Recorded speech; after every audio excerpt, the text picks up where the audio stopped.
In the dead of night on December 26, 1980, a biting cold gripped the blackened woods of Suffolk, England. Two military men moved cautiously through the shadows, their breath visible in the frosty air as their eyes locked onto an eerie, glowing light ahead. They had been summoned to investigate a possible aircraft crash deep within Rendlesham Forest, but as they edged closer, unease crept in, the glow pulsed with an otherworldly intensity, and something about it felt profoundly wrong.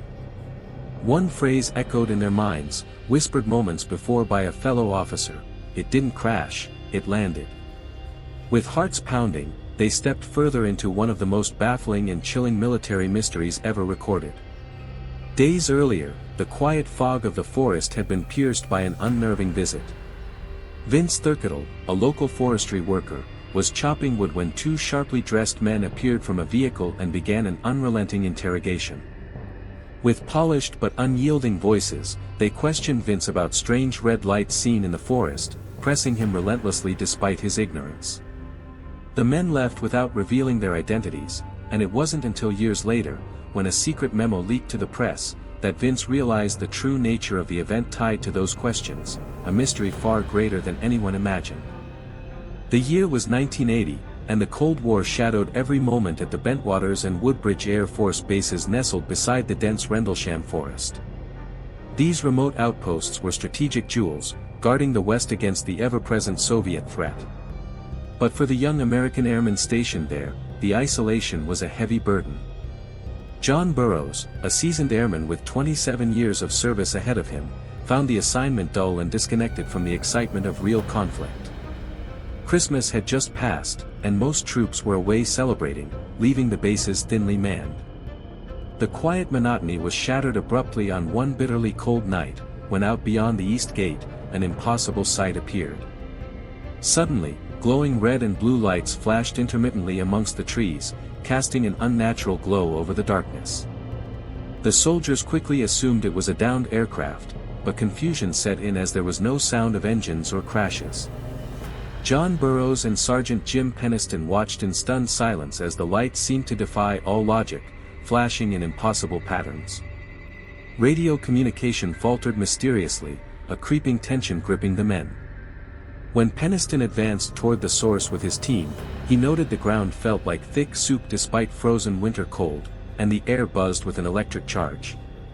Then, emerging from the shadows, a black, triangular craft appeared, pulsing with strange lights and etched symbols, an alien presence utterly out of place in the English forest. Jim Peniston's heart pounded as he stepped closer to the mysterious triangle.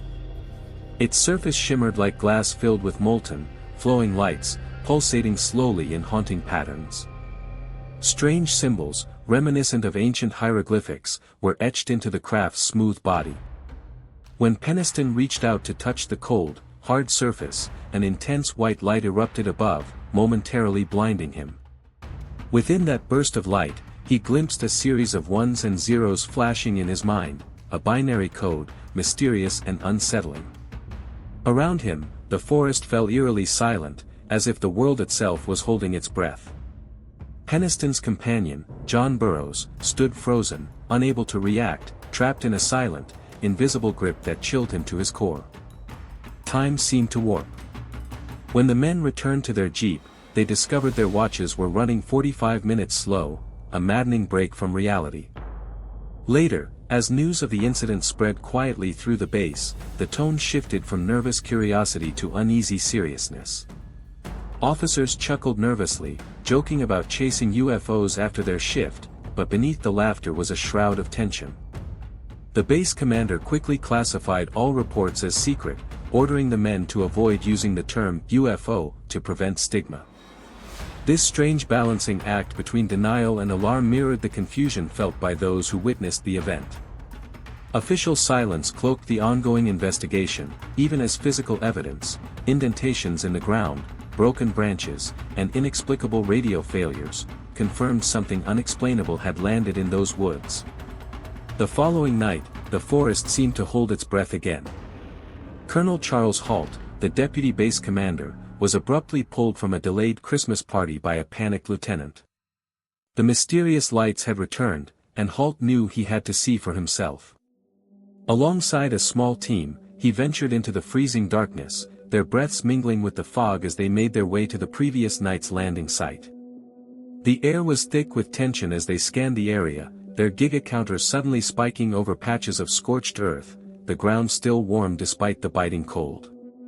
Trees surrounding the clearing bore abrasions angled inward, as though something had forcefully pushed through the forest. Then came the noise, the sudden frenzy of farm animals nearby, as though sensing an invisible terror. All fell silent abruptly, leaving the men isolated with a small, fiery red light darting through the trees like a huge, watchful eye. This light zigzagged unpredictably, shooting pencil-thin beams resembling lasers down to the forest floor and even onto the base itself. The eerie spectacle intensified when the red orb exploded into 5 smaller white lights that danced and vanished into the sky, followed by 3 star-like objects performing erratic, impossible maneuvers above the horizon. Halt's crew was caught between disbelief and awe, witnessing something that defied every known law of physics, an intelligent presence teasing them in the dark. John Burroughs found himself inexplicably drawn back to the heart of the mystery. Despite direct orders from Colonel Halt to stay away, the lights called to him with a magnetic pull. As he and his driver approached the location, they were suddenly engulfed in an intense blue light. Burroughs stepped out of the jeep and, moving toward a distant floating white object, suddenly vanished into the glow. Minutes later, he reappeared but with no memory of what had transpired within the light's grasp, an unsettling gap in time that deepened the enigma. The psychological toll on the men involved soon became apparent. Jim Penniston was haunted by relentless visions of the binary code he saw engraved on the craft. Nightmares and symptoms resembling PTSD shadowed those who encountered the forest's mysterious visitors. Behind the scenes, the military's response grew colder and more evasive.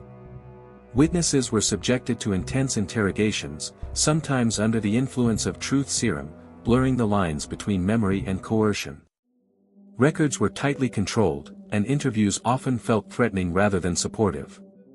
Both the American and British authorities appeared reluctant to own the investigation, passing responsibility back and forth, effectively burying what should have been a major security concern. The official narrative grew muddled with confusion, deliberate obfuscation, and silence. For those on the ground, the Rendlesham Forest Incident was a lived nightmare, shrouded in secrecy, fear, and unanswered questions. Rendlesham Forest remains a haunting enigma, a point where reality and the unknown collided under a cold winter sky. Today, visitors can walk the UFO trail through the woods, tracing the path where history was forever changed, or perhaps where a deeper secret was buried. A statue now stands as a silent sentinel, reminding all who pass that some mysteries refuse to fade with time. The story challenges us to reconsider our understanding of what lurks beyond human perception, blending the line between fact and legend. As the forest holds on to its secrets, the question lingers: what truly happened in those dark woods? Was it an extraterrestrial visitation, a military cover-up, or something even stranger? The men who witnessed those nights live with the scars, the confusion, and the undeniable memories of phenomena beyond explanation. This tale is not just history, it's an open invitation. Viewers are urged to dive deeper, share theories, and keep the search for truth alive. Because in a world filled with shadows and silence, sometimes the faintest flicker of light holds the key to the greatest mysteries. If you enjoyed diving into this dark mystery with us here at Beyond the Sky, don't forget to like, subscribe, and hit the notification bell so you never miss a story from the unexplained. Share your theories and experiences in the comments below. Your voice could be the key to unraveling these secrets.